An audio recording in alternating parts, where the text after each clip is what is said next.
Naturally so. I mean, so far it's looking very good for Criller. It's really that accuracy might be just a minor edge. But these sections here, this next KI, a lot of slide spam, lots of high BPM slider jumps here. That's going to require a lot of slider aiming control in order for you to hit these. So far, both these players are holding on strong. But the accuracy for Criller is still gaining. But there's a drop from Criller. Massive break. FlyingTuna is now going to be able to flip as long as he can hold on to this next section. Slider speeds down, he does drop, but the advantage is still flipped into his favor. Big streams, big aim. Criller hits it, Tuna misses. He has the advantage. Moving into the final section of the map. These slider ends are so important, and a miss from Criller. We've got 7k of difference as long as Tuna holds his combo, but he does it again. Down he goes again. It's just the accuracy that's dividing them right now. We're seeing so many back and forth drops from both players. And despite the valiant effort, unless this ending section sees a major drop, Kriller's going to maintain his lead up to 16,000. No breaks come through. Criller starts this match off with a breakpoint on number 4. No, there's only like a few slight increasing in aim, maybe flying, maybe, I don't really, I honestly, I can't say I know, maybe the time one. You saw them celebrating no tapping in the ball. Yeah, exactly, and going into this number 3, huge aim control requirement, very flowing heavy, but lots of very quick cuts to hit, with the doubles kind of leading into those stream sections, kind of giving you a much bigger aspect of aim control. But so far, going after the start of this first KI, both players are looking very, very good. FlyingTuna, the second section. Yeah, FlyingTuna holding on to a good accuracy here. Both players still continue to hold throughout this first KI. A beautiful display of aim control, but FlyingTuna unfortunately goes down. Criller holds on to that first KI and takes the lead. So Tuna the first to drop, and that was only one miss on that section. However, there's another free combo section coming up. This is brutal of a map. You have maybe 3 or 4 sections that are the difficult parts of the map, and then you have 200, 300 free combo in between them. If you hit those sections, you combo through them, and then combo the free combo on either side, you have a huge advantage going into the next hard section. Yeah, this is extremely dangerous territory. We've seen a similar pattern with Tengaku, where the div spikes are very, very reliant, very, very valuable to hit. And unfortunately, that break from Criller is finally going to get FlyingTuna the advantage he's been looking for. But we're going into that KI. This is when the aim control is really needed for FlyingTuna to potentially get that flip back. He's got to hold on to this next part. Can he hold on to this section? But he's still going. FlyingTuna manages to hold on, and that advantage is now in his favor. The advantage that Kriller's been gaining is slowly shrinking away, but the accuracy advantage Kriller's been holding on to at 99.15 is going to keep that slowing down, and it's going to be torturous for the FlyingTuna fans watching right now because it's going to so slowly shrink, and the div spike gets even harder from here. We've got this little slow combo section, but he needs to hold as long as he can through this section. It's the doubles, it's the wiggles, it's the single control. Down. That's a very big break. FlyingTuna on the ropes. He's got to keep going, and the score is just about to flip. There it goes. Can FlyingTuna hold this final KI section? The spacing is maximized. FlyingTuna has got to hold. Can he create the breakpoint? But FlyingTuna, he may drop, but is that enough time for him to come back? He's got 200 combo in the bag. Can he hold on for just a little bit longer? 12k, 11k. This outro is really important. You have to control your aim. Don't actually control your tapping. Don't actually pull the burst. That's the important part to keep an eye on here. We're going into the ending here. No major drop. This one's still holding. Can he overtake? Yes, he does. Sorry, Criller. FlyingTuna. He's dropped again. And despite such a valuable effort, Criller manages to come back when it matters the most. No gutsing faster. He manages to come back and stay consistent and get himself that second point. Herculean effort. Honestly, lifting the world off his shoulders, FlyingTuna. That last KI section is the hardest in the map. He comboed all the way. Make any major breaks, a very easy section to go through. But might I also remind you, this map is 2 minutes long, very, very short, so any break that's punished is going to be really big. Both players trade drops on this, nothing major, but the accuracy and the timing of the misses is going to give Criller a very small lead of 10,000. But this is extremely early. We're not going into something nothing too major just yet.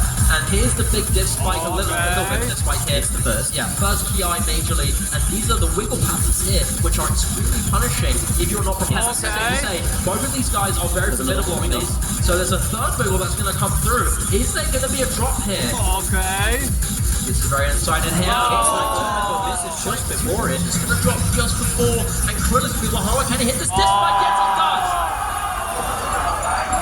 Criller, despite not getting the FC in the first half, still gets a huge advantage here. He's got the combo up on the build-up section. That's going to give him a lot of free combo to hold on to that bonus. Now, unfortunately, this FlyingTuna just before the major disc spike is going to really punish him here. And Criller's just slowly building combo, more and more building act as well. That lead is running out of FlyingTuna's reach. It is being drawn ever further away by this free combo. Both players hit the bridge section. Criller, sorry. Very sorry, Criller. Very sorry. Criller is gone. My fault.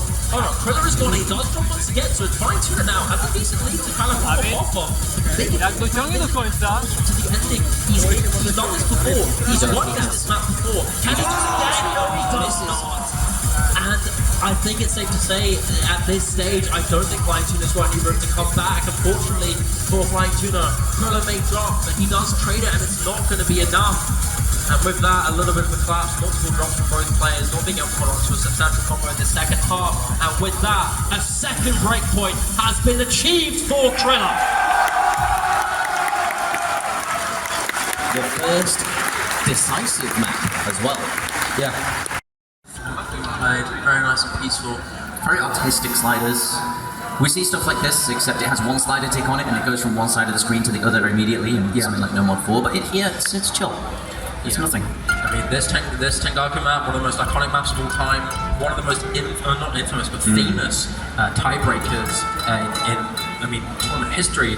Only to Furioso, I think. Yeah, exactly, right? And this map has a lot of unique types of aim, but still relatively contextual as long as the.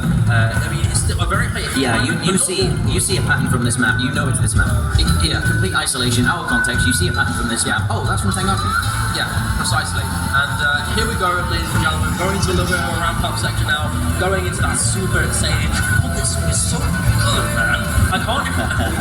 But Do you like Wagaki Band?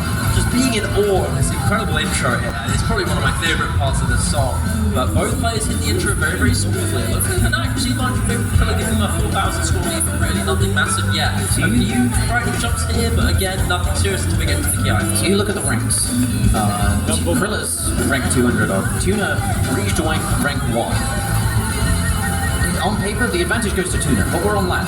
We have to adjust to the setups, we have to sit, we have to get warm, we have to make sure our aim is going where it needs to go, tablets in the right place, all of that sort of stuff. So, really, is there any advantage to be gained by being a higher rank on an No Mod 1? No, I mean, let's keep in mind, FlyingTuna had reached number 1 years ago, 2018, if I remember correctly. That's 5 years ago. Very long time since we've seen FlyingTuna at its utmost prime. It doesn't matter. Unfortunately for FlyingTuna, he breaks in a very minor pattern, and Criller is going to be able to capitalize off this massively as long as he holds on to this first section. And it's a tough spot for FlyingTuna right now. He's going to have to either hope that he hits that and hope for Criller to break, otherwise it's going to be really, really tough. It's a bit like that. There's a little bit of fun to come through, but Criller does go down before the KI section here. Now here's the big question. Can FlyingTuna hold on to this TI section and get the advantage he so desperately needs? Here we go. First major jump this spike section comes through. He drops it on. Criller drops as well. It's just up to FlyingTuna to hold on to this next jump section. If he hits this, an advantage is massively solidified. Can he hold on? Yes, he does. He's the first KI. He hits the burst as well. That space burst is one of the places that you look at outside of the jumps for those real weird misses to come in. He nails it completely. No 100s. Moves into the next slower section, the next verse with 300 combo, a big advantage. Yeah, absolutely. Huge opportunity here for Tuna to get the flip. Needed to fully in the driver's seat. Finally, from the board. Yeah, absolutely. A little bit of a slowdown section to build up, they give him a little extra combo. We have seen him break on a few minor patterns before, but as long as he holds on to the very typical patterns that everyone expects everyone to hit, it should be all good. That's one of those scary jumps, because you know for a fact that that splits 2 free combo sections in half. The streams, they're not massively aim requirements, so as long as you've got the timing necessary, you can hit these streams, not have to worry too much. You get free combo from them. Here comes the stream section, high BPM streams here, nerves are at all-time high. Criller drops a lot of 100s and is going to secure FlyingTuna. lead. 2 minutes jumps. It's just a little bit of accuracy, but no combo is gone. The score has flipped in favor of FlyingTuna along with that accuracy advantage. So now it's up to that next TI. You can cut the tension in this room with a knife. Absolutely, right? I mean, it is extremely tight and extremely frightening. We have 700 combo versus 500 combo. If either of these two drop at any point. That's disastrous. He's going to have to pray. He's going to have to absolutely pray that Criller can miss this next section. Can Criller hold on? This is probably the most important part of this map, old man. If he holds on to this, the score's going to flip and he's going to have advantage. Big jump from Criller hits it. 5k advantage, 3k advantage, and the score is flips. Here we go. One more jump section to come through. Criller! He's got it! Massive advantage now in his favor. Now we're going to more of a ramp up. More jumps are going to come through now. And FlyingTuna unfortunately jumps again. Can Criller hit another jump section? Here we go. He does it again. And can he have seen this in style? Because the score is flipped in his favor. And despite FlyingTuna holding a valiant effort in hitting this, one more big jump section for the streams. And Criller, the man can do no wrong. Are you not entertained? I mean, didn't it just drop on the streams? I don't really care. But the hype was already. That was a big swing though. 15k. A little bit closer. 2 longer. Yeah. To the flip right at the end. As it is though, another breakpoint conversion for Criller. We're on match point. You got me that, my boy. You got me that. So, getting into the protected pick now for Tuna. This is something he played incredibly well on. Will he put that pressure on himself to perform again? We are yet to see, but if this match has any form of storyline, it will be that Tuna now needs to mentally reset. He needs to step back, shake it off, shake those nerves off, remove the pressure from himself, go into this match saying, I'm playing this for fun. Yeah, I will do as well as I do because I don't want to play like FlyingTuna because I am FlyingTuna. Precisely. Just by playing the game, I'm FlyingTuna. On the other side is Criller. Looking at this so far, it's very dead even. We already have established that Criller is a little bit afraid that we can village FlyingTuna in that decision of banning the hit 2. We're going to a big section here that could lead to a really cheeky break. These are devious patterns, double man. But both players It's the reverse slider. looking very, very good. The reverse slider's hit, the slider's trying to hit. Both of them looking very good so far. It's just like holding on to a very simple advantage of 99 accuracy flat to Kriller's 98.2. It's very close accuracy still, which why is confirming that 7 to 8,000 score difference early on in the map already. It's super, super close. This map is 4 minutes long, AL 7.4, ridiculous levels of reading required in this, and 8 control as well. We're going to a major overlapping section here, which is notorious for shattering so many combos. This could be one of the big sections here. However, Don't psych yourself out. Don't get into your own head. Just hit the notes that are in front of you. You know this. You've played this so many times. Both players hit them and hit the reverse sliders, and afterwards, straight into the next slider section. Any break here could be so invaluable right now. The two big hard PIs have been hit. Granted, there's still more to come. But this section's kind of standard for these guys at this point, right? The typical kind of chorus section, not the main PI, still the big chorus section where everyone's very typical in this. We're not seeing any aggros as well. Everyone's looking so comfortable. It is literally just... And this is an extended sliding section as well. You have to keep your focus the entire time. The start, not as long as this section. You have to keep focusing these slider ends, these reverse sliders. You don't want to go too slow. You don't want to go too fast and miss the reverse slider because you're already on the way back. And both players combo it yet again. Oh my god. I mean, section. at this rate, accuracy drops are what's going to decide this.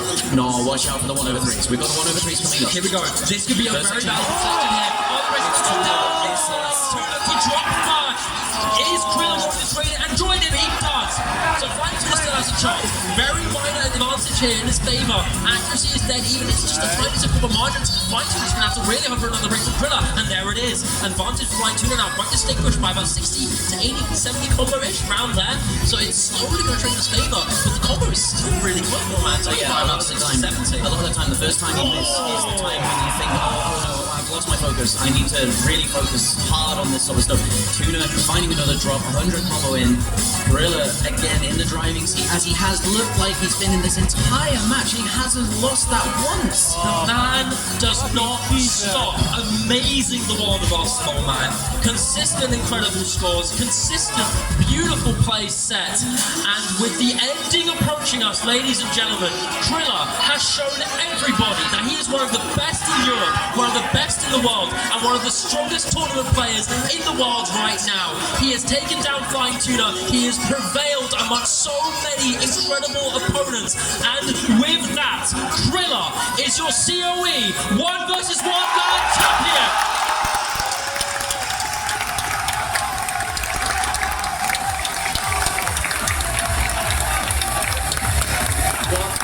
An amazing match.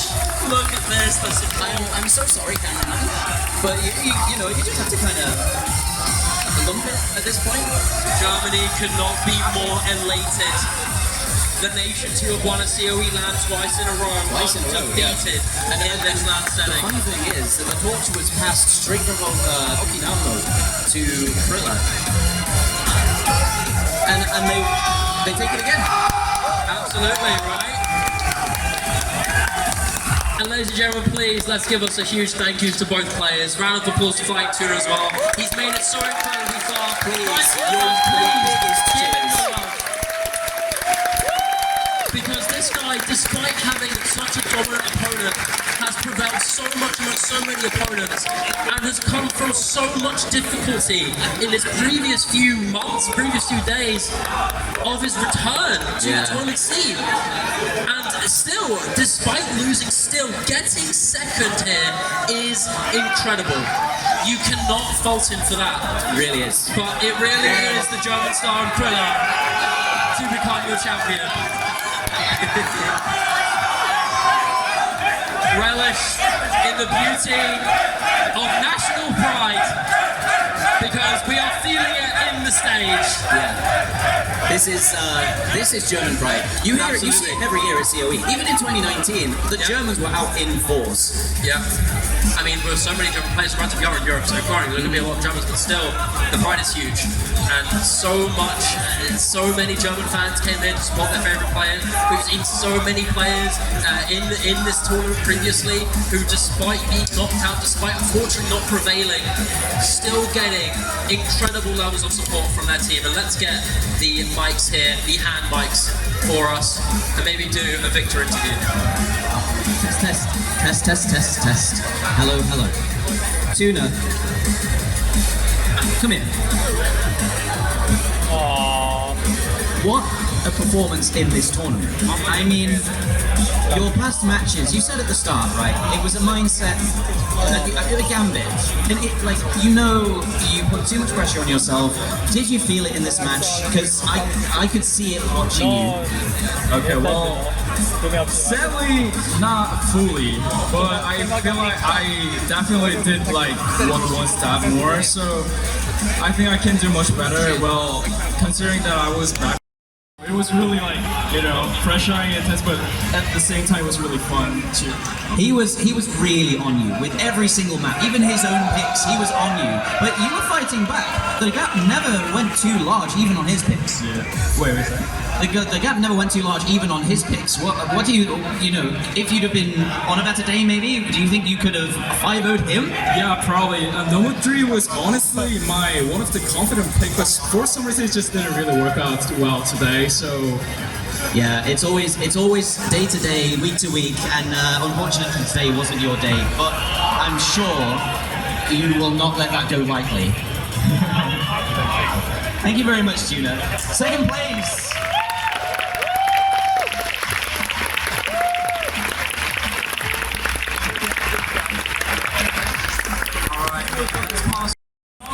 You've taken Okinawa's torch and given Germany a second COE victory. How are you feeling in this situation? It's so unreal! No. It's so unreal winning against 2 and winning against 5. Oh, dude, I never believed that. Oh, I mean, you've excelled in this entire tournament. I mean, 5-0ing FlyingTuna, an unbelievable opponent. I mean, I can feel your giddiness right next to me. Again, 5-0ing an opponent like FlyingTuna is unreal. Just shows how incredible you are and how ahead of you are at the game at the moment. What do you have to say to your German fans who supported you thick and thin? What is your message to the German scene, on stage and at home watching? Danke, dass ihr mich geglaubt habt. Thank you for believing in me. Criller, now that we've gone the big epics out of the way, why don't we go into a little bit more technical side? What was your strategy going in against FlyingTuna? What was your mindset against a player like him? Do you have any particular ideas or particular strategies that you were leaning into to try and take down a player like him? The thing is, I only picked maps I was really confident at. Number 3 and number 1, these were all maps I already played really well. And yeah, number 5 was by far the most surprising outcome. I would never have guessed it, but somehow it worked out. So I only picked the maps I was strong with, I felt confident at. So Brilliant. no weakness abusing, no anything. Yes, no weakness abusing. Yeah. I mean, what was your thought getting on that Tengaku play in particular? I mean, you were sending the crowd alight with that play, holding on to the biggest sections in the most valuable of moments. Did you feel anything crazy with that roar from the crowd after hitting all those on Tengaku? To be honest, not until number 5. On Tengaku, I really thought it was over because I missed on the first hard part, and then somehow I still got it. I still don't know, but it only started from number 5 when I started comboing everything, and yeah, unreal. Well, that, ladies and gentlemen, is your champion, Criller. Please give him a round of applause again.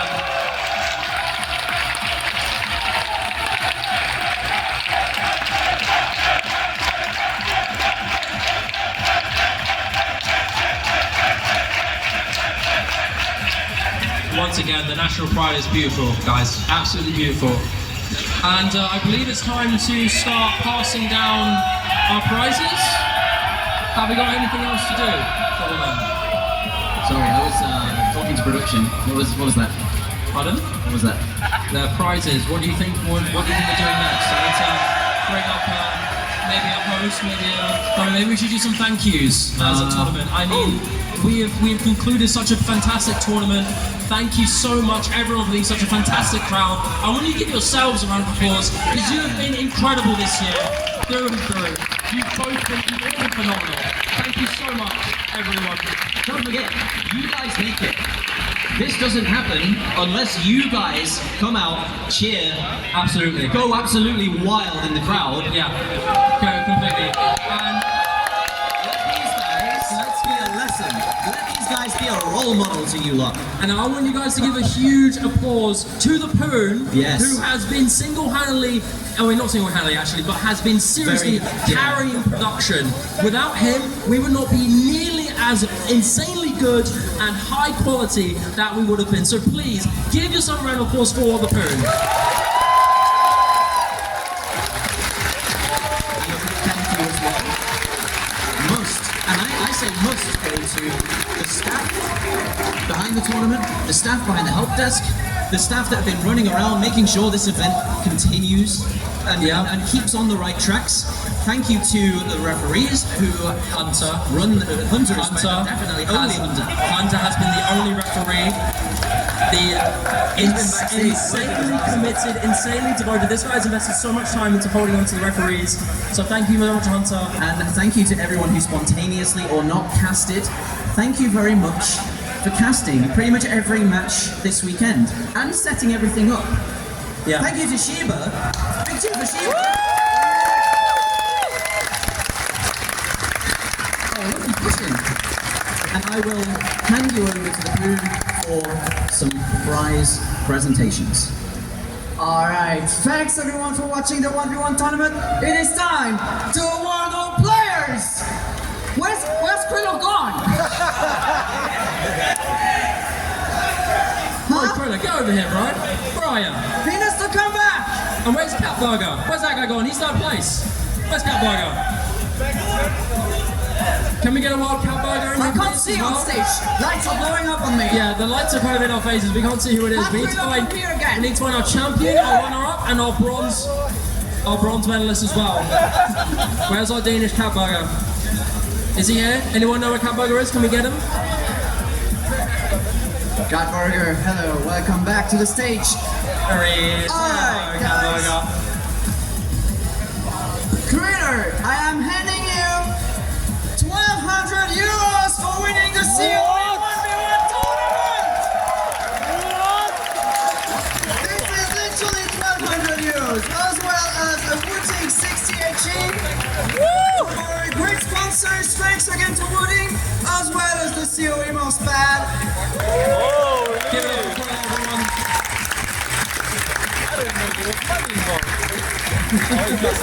Alright, for second prize for FlyingTuna! 800 euros!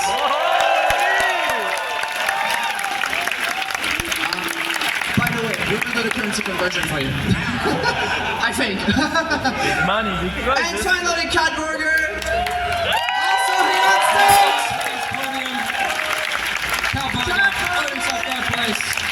Also gets a Wooting 60HE and 500 euros.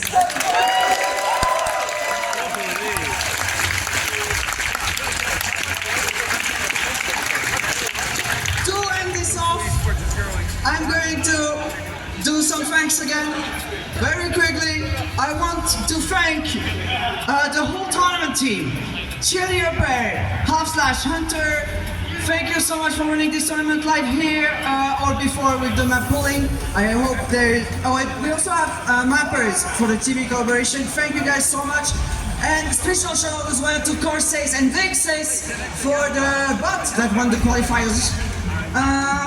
Also thanks to our commentators, Shiva, Bobbleman, Half/Digital Hypno, Nerdiness, Spazza, Eternal, and of course the legendary Werewolf. Shout out as well! And I want to shout out to the Laser team, especially Peppy, Smoogie Poo, but also many contributors for having fixed many of the issues we ran into last year, mostly performance and scoring, and stability in general.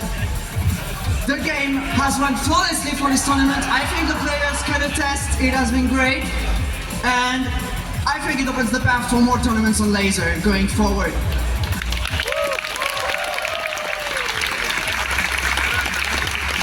Another one goes to Pepe himself for donating the cash prize of, no, I think it's not the entire cash prize, but he has contributed a few.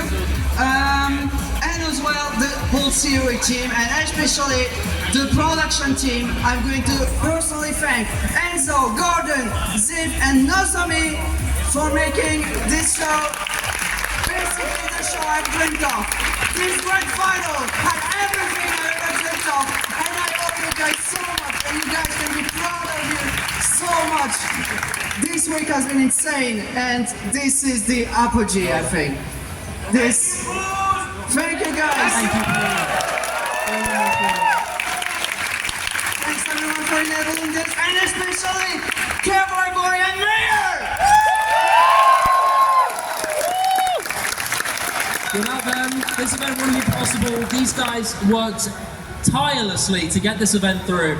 So much work, so much effort. Every single person on this team has worked through and through, thick and thin, to make this event as amazing as it is. So my personal thanks as well to everyone on the team.